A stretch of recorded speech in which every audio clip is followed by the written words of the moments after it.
If I hadn't had therapy, I wouldn't be able to walk or talk. And I love my parents, but they were just very, very, very dysfunctional. They probably were mind controlled and MK Ultra. They were in the Masonic Lodge, and there's all kinds of stuff that I have no idea what was going on with those poor people.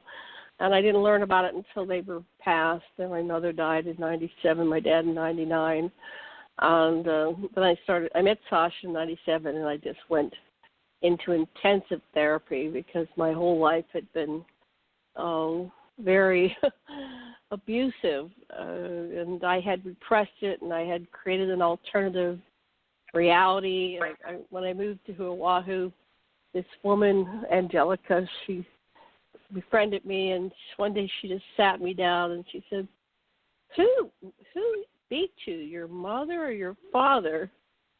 And I go, oh, they didn't beat me. Well, yeah, you had to, because you ended up with such an abusive man. My first husband was extremely abusive, and then but he was physically abusive. My second husband was emotionally abusive. He was always hypercritical, and then when I left him, he beat me up then. So, and I kept going from the frying pan into the fire, and so it didn't really hit home until I met Sasha that I had created this alternative reality, that my parents were wonderful. And it's good. I mean, it allowed me to have a relationship with my mother. My mother and I became friends. I think I only really knew my mother for the last 10 years of her life, perhaps, because up until then she was kind of a crazy person acting out whatever had been done to her. So anyway, I think therapy is really important. I differ a little bit with what you said, Karen. You probably have a really good. I get the hard cases. I get the people come to me that have been in satanic rituals or ritually abused, and I worked with them for a long time. That's hard. It's very hard. I'm so glad I have a husband that can do primal therapy with these people, and they go into their core. We've lost some. A couple of them suicided. Sometimes there's not much you can do when they're having that much trauma in their lives, so they kind of have to melt down and do it over. So doing therapy is hard, but every time you do therapy with somebody else, you do another piece of your part.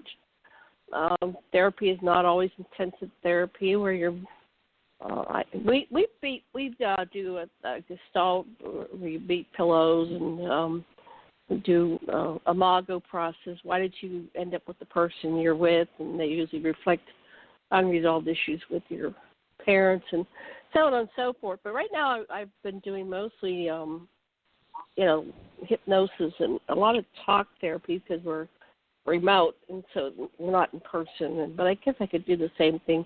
We do something called voice dialogue where you learn how to center, become conscious. So what humans are, we are a mixture of all these sub-personalities. We put on a different hat when we go to work than the one we wear when we're a lover in bed or when we're taking care of the children. So we have all these sub-personalities and alters. And our government's aware of our alters, and so some of them, I shouldn't say our government, but a fraction of our government have used that system to split people into their sub-personalities, and then they're not aware of what's going on, and so they act out things. So I would love somehow that our society would start doing therapy, when kids start to go to school, find out what's going on. We started to show with racism. How do we become racist? When are we racist? Can we bring that into our consciousness? Consciousness is being aware of what we do subconsciously. And after a lifetime of doing my therapy, I have been able to access my subconscious, superconscious, and my unity conscious. And I've actually gone all the way to God's source, high five, became aware of my essence, my fractal, my partial that resides at the right-hand side of God type of thing. The Christic consciousness, we see everything is separate, but that Christ's consciousness resides within each and every one of us. I'm sorry, I forgot to hit the timer. So I'm going to yield to Karen. Thank you for listening to me. We have about 10 minutes left. So probably one more round, a shorter round each person. I'll make it 4 minutes. Karen, to you. Okay. I think that's beautiful what you said. I totally agree with you. I think that working on yourself is working on ourselves is so important. That's what it's called, I guess, in the therapy work. It can be done many, many ways. And I used to do the conservative way, the conventional way, and did all that. And then I've moved into more of a creative way through sound. And the way I have my little recording studio set up is that I use sound and can go to different voices and different sounds. And I pick the sounds from my background. I've stayed with one sound for a long time because it blends well with my channel and my sound whenever I read the person's electromagnetic field and I take it in there and do the recording. But I probably need to look for some other background music. But anyway, I had a signed agreement with John Seri, who is the father of planetary music, and years ago. And so he's a great composer and musician, and that was back in 2011 where I did my CDs. But now I'm getting into more of a sound of just vibrations that blend with the sound that the person needs for the conditioning in order to learn how to trust themselves. And that's the key, is love and trusting yourself, trusting what you believe. Trusting yourself is an important, unconditional, loving being that you accept and you trust that's you. And that also brings your power, and it brings your ability to reach out and see things that are invisible from a certain amount of consciousness, or that I call it the invisible world. You can call it anything. Where we're going, I think that's where we're going to go. I've seen a lot since these issues have happened nationally. The death of the man that where it happened, and the beautiful sermon with Sharpton was great, but it's gone all over the world. And I think it's great because it's when you listen to the news, these people are really into their feelings, and on some level on many levels they're healing. And it's been good, and those energies go out into the universe, go out into the countries through energy and sound and feelings. And I feel like that we as a human race are becoming more empathetic as a populace. So that's all I can say. I know I've been talking about the same thing over and over again, but that's where I am pretty much all the time. So it is about sound. For me, and my contribution as a light worker or a teacher or clinical hypnotherapist or being psychic, whatever you want to call it, is channeling sound and providing unconditional love for the self. And I feel like that's why I've come here. So that's all I have to say, guys. I can pass the baton to TJ. Well, thank you, Okay, beautiful good. lady. All right. I like the fact that Janet, Karen, and I have, even though we aren't together, we are together because we're souls. And we seem, if you listen, all three of us have this similar talk of ourselves, our awareness. And I'm sure all of us have done our therapy or been to a therapist or done work on ourselves. That's called your inner work in many arenas for those outside of our spiritual science community. But I've been running a community of metaphysicians, I guess one might say, psychics. I've trained mystics, oracles, psychics, sages, seers, guides, and now I work with guides in the technology field, and I'm happy with that. I'm doing my best to create a community.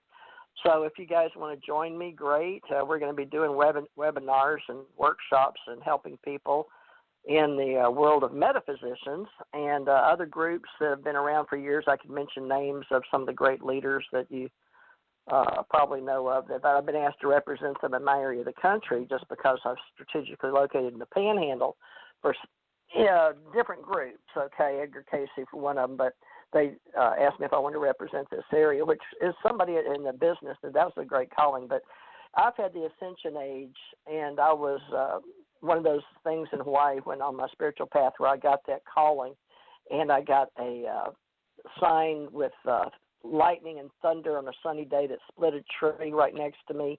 My partner in business said, lucky we had wheels because we would have been electrocuted. It was that close.